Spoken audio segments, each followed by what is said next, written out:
السلام علیکم عزتمنو. نجیب پیز واده وشو او چا سره یې وشو زمونږ د ویډیو ته سره تر اخره پورې وګورئ، تاسو ته به پوره معلومات در ورسي. د نجیب پیز واده ډېر خلک دا غوښتنه کړې ده چې نه دا تصویران په فیسبوک باندې ښکته پورته کیږي. د نجیب پیز واده رښتیا دی او که دروغ دی؟ عزتمن زمونږ د ویډیو ته سره تر اخره پورې وګورئ، تاسو ته به پوره معلومات در ورسیږي. د دې خاصه نه مخکې زه تاسو ته دا یادګینه کوم، تاسو خو چې زموږ په دې چینل کې نوي وئ حتما د زموږ دا چینل د سره سبسکرایب کړئ، پاکې ورسره د ټلې نشان ووهئ چې هر یوه نوي معلوماتي ویډیو تاسو ته په اسانۍ باندې در ورسي. عزتمنو چې دا کم تصویران تاسو د نجیب پیز وینئ، دا یې په تلویزیون کې یوه مزاحیه غوندې ډرامه سازه کړې وه چې خلکه وخندوم. دا یې ویلو چې زما د دې خلک سره واده دی چې یو خلک یې ورته راوستو، هغه ټیم کې ورته د واده زلمی راغله او څه ټیم کې چې ورسره نکاح تړله. ته یې ویلې چې ستا د دې پلانکي خلک سره واده دی، تا ته منظوره ده؟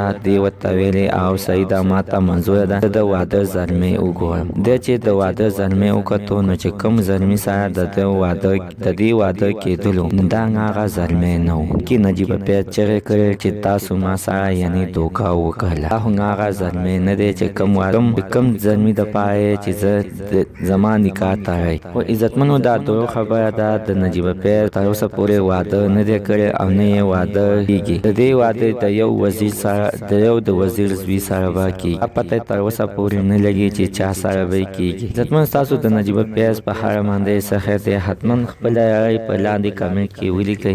زموږ نننۍ معلومات د دې پورې د نوي معلومات دپاره سره زموږ همدا چینل د سره سبسکرایب کړئ، خوا کې ورسره د ټلې نشان ووهئ چې هر یوه نوي معلوماتي ویډیو تاسو ته په اسانۍ باندې در ورسي.